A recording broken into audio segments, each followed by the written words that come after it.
Hello, beautiful light-filled souls. Thanks to those of you who've signed up to have a reading with me or to meet for a healing. It is always an honor to meet with you individually or in groups to center peace and healing in your lives and in the world. I also am grateful that you're tuning into this podcast. And my guest today is Danielle Carron. She had a near death experience at 19 while rock climbing and experienced this timeless place that offered her a ton of healing physically, emotionally, spiritually, and has guided her work. She is a licensed professional counselor who now works as a transformational coach and developer of the Timeless Self model.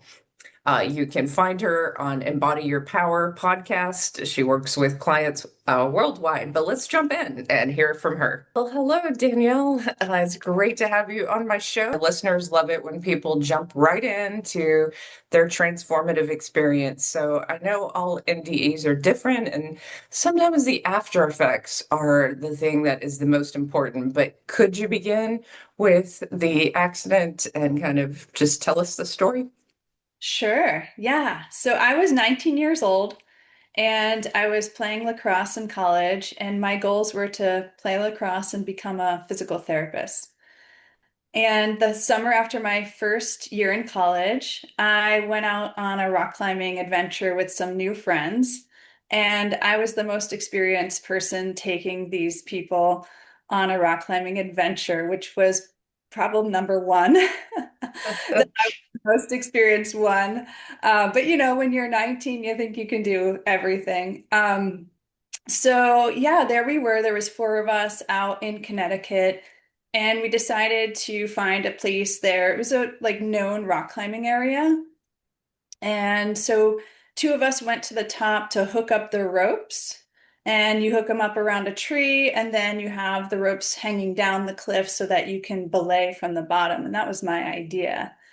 And then my friend said, once we hooked up the ropes around the tree, hey, do you want to rappel down?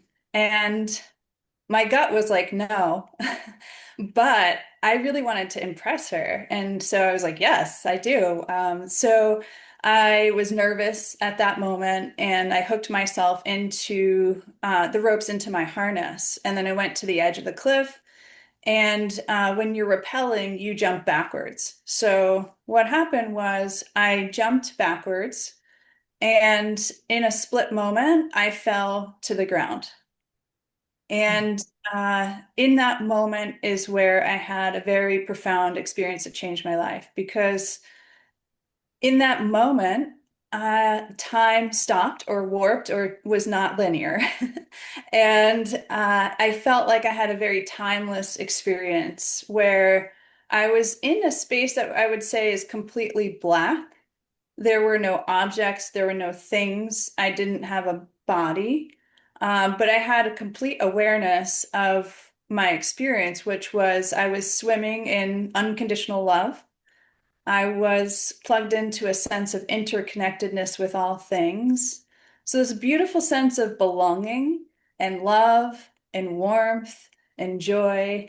And it just felt like I was able to hang out there. There was no fear in that state. And when I was there, there was at some point this moment where I heard or I knew it just was somehow known to me, and it was said, you could live or you could die. And often in this kind of state, things happen rapidly, like telepathically. There's no thinking about the exchange. And my immediate response was, it doesn't matter. And that took me many years to figure out why I would say that, because if you'd ask me on a regular day, I'd want to survive. Um, so yeah, that's and I would say also, my grandfather had died a few years prior when I was 16. And I was really close to him, and I was actually there the moment he died, and I felt his presence there with me. I haven't shared a lot about that, but I did feel him there, and that was really comforting to me. Um, but Yeah, other, at about 19, we don't often have a lot of people on the other side. So the grandparents are the ones that are there. Yeah, yeah. So I have to ask, in that black void, you describe it as peaceful and that choice, like you say you'd make it different now. Like how do you look back at that time and make sense of it now? Right. Yeah, so after many years of figuring out why would I say that, what I came to realize is I said that because I got to know myself beyond my body in that moment. And it wasn't actually a matter of life or death. It was a matter of you exist or you exist. So which one would you like to exist in? You know, that's how I feel it. And that's my sense of my state of being and awareness in that moment to answer that way. So when I hit the ground, apparently I've been told that I hit feet first, and then I kind of bounced and rolled a bit. And then there were other climbers there, so they all gathered around, and one friend ran out. This was 1998, so there were no cell phones. They ran out of the woods to call the ambulance and have somebody arrive. And so once the ambulance and medics got there, they put me on a backboard. I was still out of consciousness. I didn't know that was happening.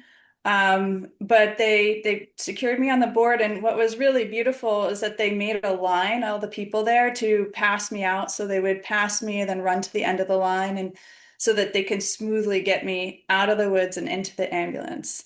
Um, I remember just tiny moments of that. Yeah. And then I was in the ambulance, and that's when I started to come to a bit more consciousness, because the medic in the back was yelling. He was yelling, "Go faster, drive faster." And I think the energy from him was starting to wake me out of my state of being. And yeah, once I got to the hospital, I did have a police, or not priest, reading me my last rites. And I had a laceration on the top of my head that they were tending to first. And so they were stapling that. And yeah, so I had some medical trauma in that moment because I had a student operating on me while the regular doctor was correcting each staple. Um, and I tried to speak up, and they didn't listen to me in that moment. But after that, I had really great nurses and doctors attending to me. And so essentially, what happened was I broke my spine, like C7, off completely, and then I had compression fractures in the lower thoracic and upper lumbar.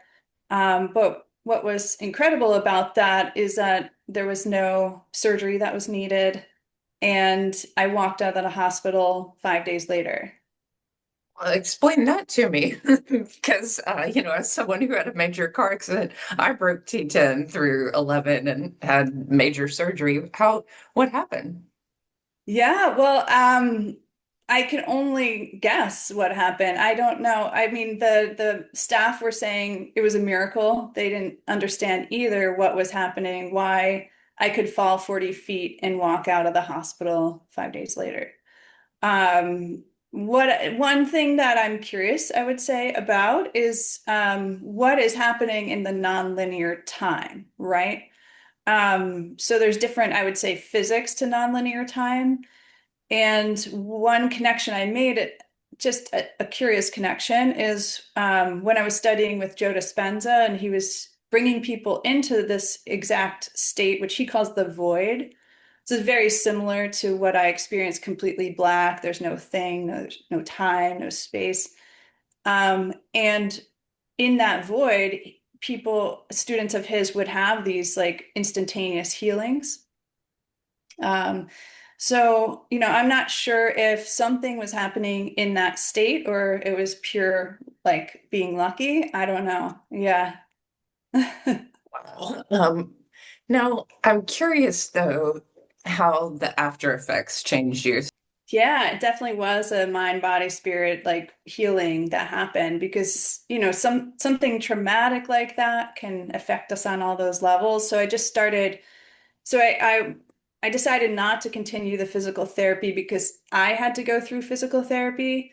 And I'm grateful for the physical therapist that helped me, but I realized actually I wanted to help people like in another way.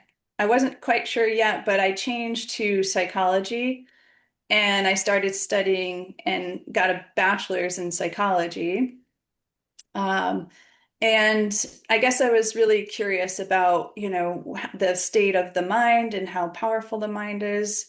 And from there, I also studied holistic nutrition because after a near-death experience, I've heard some people do have changes in diet, and I did. It was right afterwards I started eating a raw food diet for a year and a half. Just all of a sudden, just the next day I heard about it and I just changed my diet.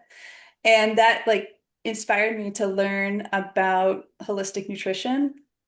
Um, and yeah, and then I went on to study like different ways to heal from trauma. So I studied somatic experiencing, and that really helped me. And I don't know if you want that piece of the story because that was basically after my bachelor's in psychology, I went to get a master's in contemplative psychotherapy. And I did that at Naropa University, which is like a Buddhist psychology. So their philosophy is like if you're going to work with other people's minds, you should know your own. And so they had us meditating a lot. And that was my introduction to meditation when I was 26. But after the first semester, they brought us to a month-long meditation retreat. And at that point, it was sitting for a full month that broke all of my holding patterns for that trauma and others open.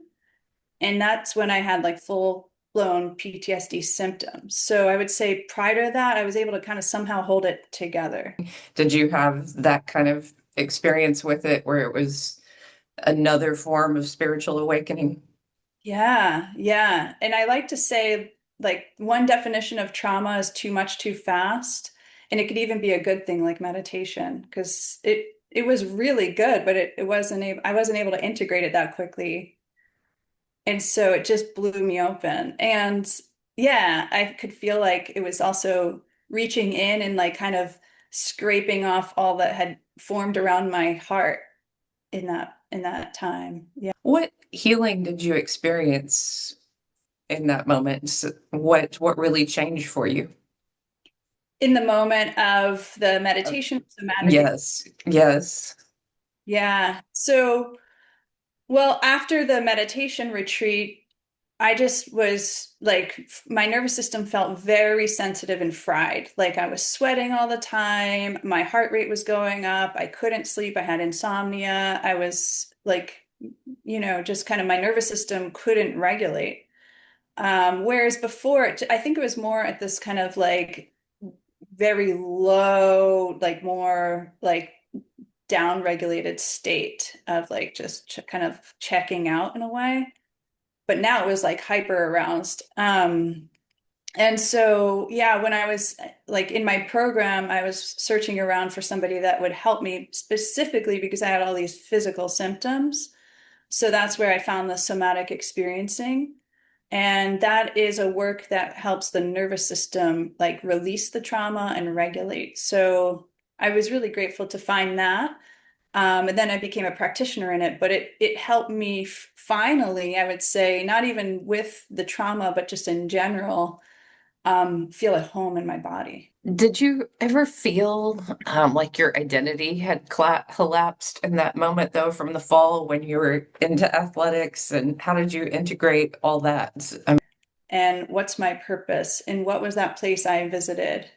And so all these existential questions came in at 19. And so it was a very disorienting time, but like also a very powerful one. Yeah. Did you get time at home with your parents, or where did you go to recover? Yeah, I went to my mom's place. So it was with her that I recovered that summer. I did end up going back to the school I was playing lacrosse at. I played the following spring, actually, on the field, but the thing was that I wasn't as good anymore, and my ego did not like that. And I was in a lot of pain. So I decided to no longer play after that second year. Going back to the near-death experience, what were the after effects? Did you feel like you trusted your intuition more? Did you feel guided by intuition? Like you said you didn't listen to your intuition. Has that changed moving forward? What else has changed? Yeah, it majorly changed because I felt like, whoa, I didn't listen and I almost died. So now I really need to listen, but I will say I'm not always good at listening. None of us are in our personal lives. Into it for sure. And what changed for me, the after effect really was knowing that I exist beyond my body. That just started to inspire me and intrigue me and have it was something that I was just always very interested in afterwards. And having experienced you working as a therapist, I tried this. I love being reminded of my timeless self. I mean, I think that is a reminder that all people can return to, or if they haven't experienced it, it can be profoundly healing. What was the decision to, okay, this is how I'm going to help people heal? Was it your own healing, or, how did that evolve for you? Yeah, so I would say that my personal path has always been a parallel to my career path. So, and I like to also say that whatever I bring to a client and what I use in my work, I've definitely used it on myself. Yes, I Um, get that. yeah. So, yeah, it's definitely come from lived experience and then became, yeah, the desire to help others with all the things that I'm learning. Tell me a little bit more about, if you don't mind, about what has changed through the work that you've done on yourself and how it's changed through working with clients. Yeah. Yeah. So, there's many things that I'm trained in, somatic experiencing, internal family systems, functional neurology, nutrition, and the different kinds of meditation and shamanic healing. So there's a lot that I've like it put me on a path of like hunger to learn all these different methods, right? Because I wanted to go try them. And then what I'm doing is creating and developing my own modality here of essentially this relationship between what I call your survival self, which is the mind and body, and that the mind and body are oriented towards survival. And then the timeless self that's not oriented around survival because it knows that it survives, right? It keeps going. It's eternal. And it truly is this relationship that when we can help the what I call the parts of our mind know that there is this timeless self that they can relate to, that's where everything changes. Because if you can imagine for a moment, you're a child that's overwhelmed by something painful or terrifying, and then you can go and be in the presence of somebody who is not afraid of what you're experiencing, that is feeling calm and competent and knows that you're going to be okay and knows that you continue to exist.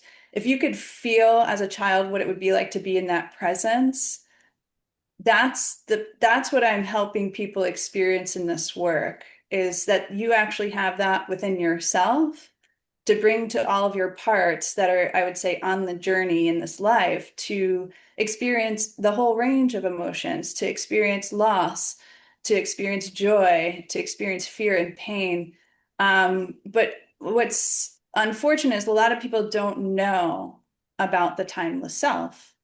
They're more caught up in what I call the survival self. And unfortunately, you can't make changes to what's happening in the survival self by being completely in it. You have to kind of pop out of it and access this other completely different state to be able to help the parts. Like the analogy I give is like if your child's having a tantrum, it's not going to help them if you also get on the floor and have a tantrum. Like you have to be in a different state to actually be helpful. And that's the same with ourself.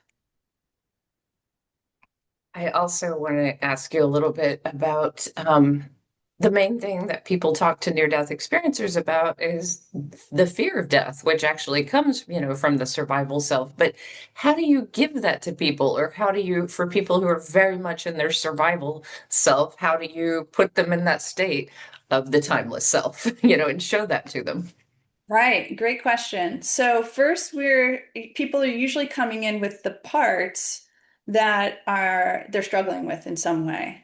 I like to say it's like the parts are jumping in the driver's seat and driving them around and they don't know how to get them out. So first what we're doing is separating from all of those parts. And there's a series of questions. Like one prompt I'll use a lot is who am I in this present moment when I ask all of my parts, all the parts that experience pain or fear, to step back, to pull their energy out of my body and start to notice what's different. And people can start to notice that there's another aspect of them, and it's very different in the state of consciousness. So, for an example, like if somebody's working with a part that's anxious, and I'll ask them to separate from it. And then I'll start to ask them, what's different? What do you notice that's different now that you're separate? That part is outside of you. Then they can start to feel like, oh, I actually know that I'm going to be okay. And then I'll ask, well, how do you know that? What's making you say that? And it just kind of deepens into this state. And then once they can feel that, I help them like feel that in their body. I help them introduce that state to the part. And then when the part can relate to that, it starts to calm down pretty quickly, actually.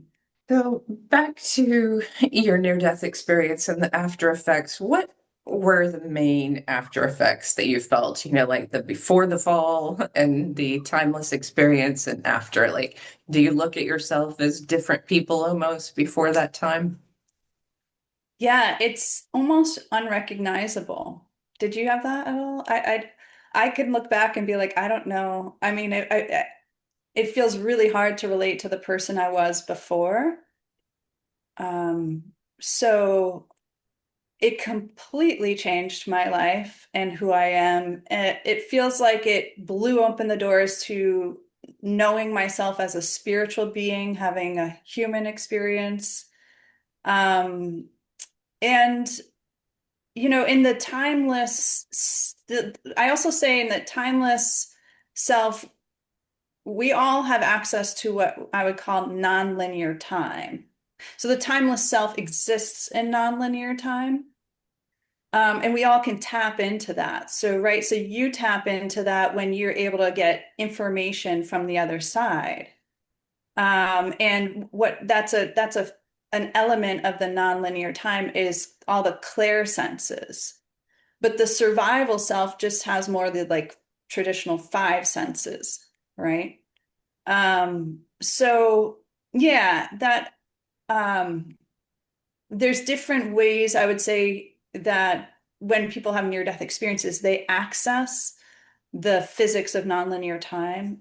For me, it was mostly this really zoomed out perspective on life and a sense of knowing myself beyond my body and knowing the truth about who I am, which then allowed me also to um, not really want to be controlled in any way, or like I have a kind of a rebellious side to me because I would also say the survival self has a sense of being conditioned and programmed. Um, like Bruce Lipton talks about, right, from 0 to 7 or 8, the brain is in that theta state, and it's just like being downloaded and programmed by everything and everyone around us without any discernment about what comes in and what goes out. So, or stays out. So, the timeless self is not conditioned. It's not programmed, right? It is free. It's unlimited. Um, yeah. So Oh, yeah, that's what I would say. so I'm curious, you were an athlete and you were driven in that way. Who were you around spirituality or, these concepts? Who were you before and after the experience? Before I had no concept of a timeless self. I was completely in my survival being, I would say. Um, Um, I'm trying to think of when I was 16 and being around my grandfather when he died, that was a very sacred moment in my life. So there was a bit of an opening right then. But when I had my fall, then I was able to experience myself in a completely different way and start to know that there's these two aspects of me. Yeah. So, if you wanted to say anything to people who are struggling right now and just in their survival mode, I know sometimes it's hard for us to go back to that time period, and go back and remember what that was like. But I think those are the people we help the most. What would you say to someone caught in survival mode and dealing with a lot of physical issues and maybe not knowing how to live, eat, any of that? Right. And just for clarification, what did you mean when like it's hard to go back there to what Oh, what it's hard to, I too don't like to go back and inhabit, the mind of myself before the NDE, because there was a lot of fear and there was a lot of drive, yes, to accomplish things, but it was all material. For me, it was like, that's going to help me survive. That's going to make me safe. Right. Okay. So yeah, if somebody's stuck more in the survival self, what is my recommendation? One is if you're listening to this conversation and you could start to recognize that there is more to you, that's the first, I would say the first shift is just to know that you are more than this body. And if you can start to even just conceptualize that first, I think that's huge. And then what I would do in my work with people is to help them regulate their nervous system. Because if we can shift out of the survival self is more, like you said, in fear, and it's got more of that fight, flight, freeze energy. So if we can shift out the nervous system into more of a regulated state, then we can start to also access these parts and help them separate. So actually, I just want to say that I come at that from two angles because there's the regulating of the nervous system through more of a somatic perspective. And then also, when you access your timeless self, it is actually already regulated. So, but yeah, what I would do is help them, whatever they're struggling with. I like to say you can just default on seeing them all as parts. And when I work with my parts, I see them all as little Danielles. So if you can start to see the part that's in pain is a younger you walking up to you saying, I'm in pain.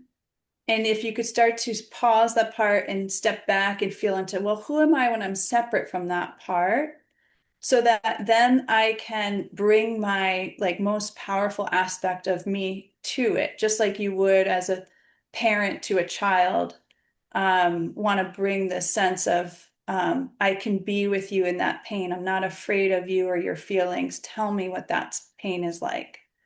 So there's ways to just start to separate out the two, the survival self from the timeless self, and start to feel into that embodied state of the timeless self.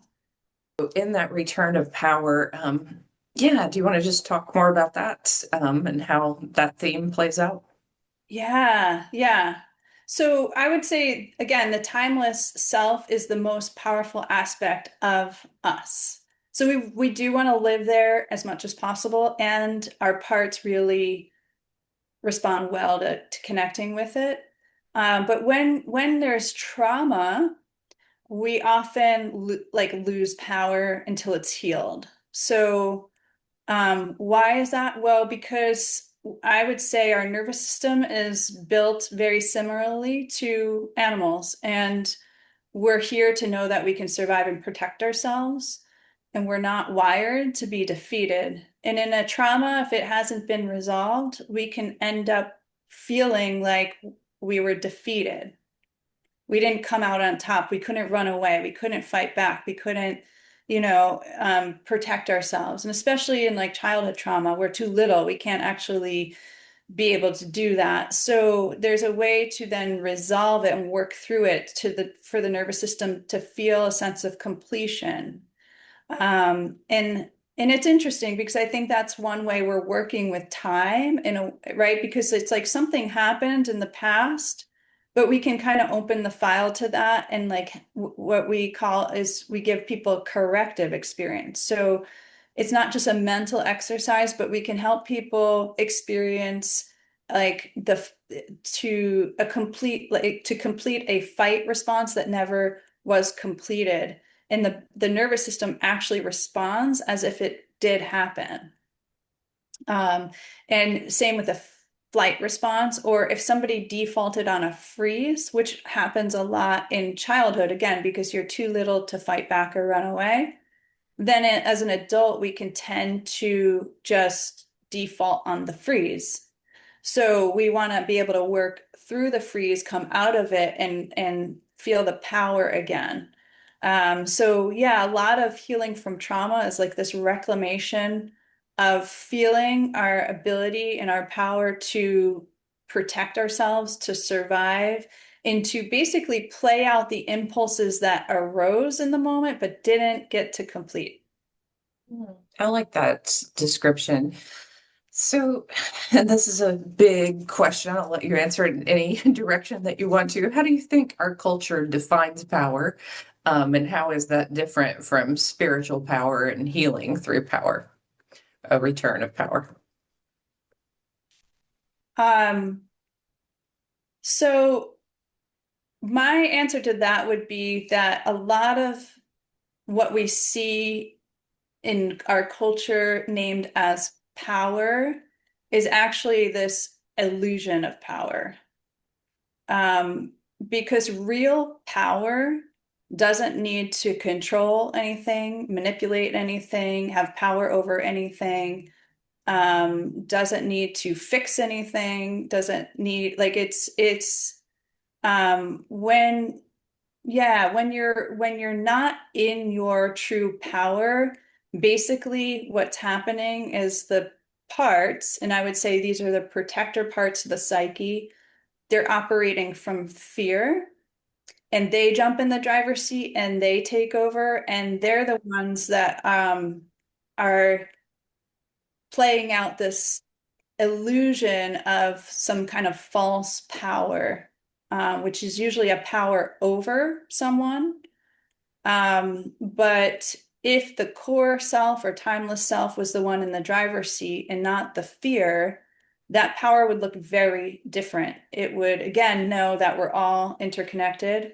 So why would I have interest in having power over you, right? Well, you are part of me. We're together in this. So and then also what a lot of NDEers, right, experience is knowing themselves beyond this body, knowing that we exist beyond this. And I think that's one of the most ultimate powers you can have, because if you are not in fear that you're going to just have this one life and it's very short and I have to do all this stuff in this time, then you are seated in your power and you know there's much more to this. So that um I like, because I like that definition of it, because that's when then somebody can't necessarily control you when you truly know that about yourself.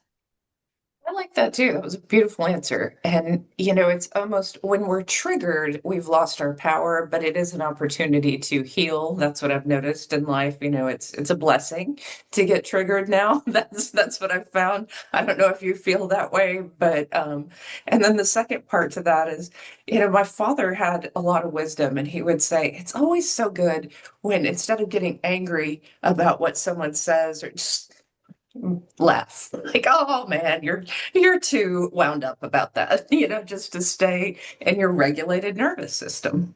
Beautiful. Yeah, I love that. Yeah. So do you see triggers as like an opportunity to heal now, or that it's really a blessing? Well, yeah, I would say it's a part. And again, like I said, I see all these parts as younger. So it's an opportunity to love the part. Or maybe you could say it's like the part is reaching out for love. It needs love in that moment. So yeah, it's an opportunity to help this part connect to yourself and know that it can be cared for and loved and taken care of. Yeah. So you've done a lot of different studies from shamanic healing to Joe Dispenza, many different. How do they all come together in the IFS system and what you do? How do they all come together? Um, I would say what I've kind of already mentioned is that there is the way I'm kind of putting it together is that there's these two very distinct aspects of ourself, and I'm calling it timeless self and survival self. And what like Joe is doing is he's helping people go into that non-linear time of the timeless self to then heal the physical mind body of the survival self, right? Shamanic work is also going into non-linear space to help this mind body vehicle that we're in. Um, I think in IFS, they're talking about this self that's separate from parts, but I don't think there's a lot of people that see the self in this light that I'm seeing it, which is that it is in nonlinear time and it's eternal. And so therefore it's operating under a completely different set of physics. Yeah, beautiful. Well, is there anything you'd like to say in conclusion to anyone watching who is suffering for whatever reason? Whether this is being estranged from family and in trying times, whether this is work issues, health issues, the gamut, or fear of death. Yeah. Well, one way I also like to look at this relationship that's happening within ourselves is that the survival self is here on a journey and it is experiencing, you know, pain and loss as well as like joy and suffering. And it's going through like this whole thing, right? And none of us seem to avoid it. I mean, we're all struggling with something. Um, and the timeless self, I like to say it's like the spirit guide to the you on the journey. And so if you can start to access it, and I've put together this podcast where, I put out this information for people to learn so everybody has access to it is then you can know how to like really help the you that's on this journey, like go through it with love and support and connection and not feel so alone, because I think that's one of the biggest pieces to pain and suffering is to feel like I'm alone in it, right? Or I don't have the support and love and help I need in it. Well, thank you so much, Danielle, for being on my show, and I'll put the links to contact you below. But thank you. Thank you, Trisha.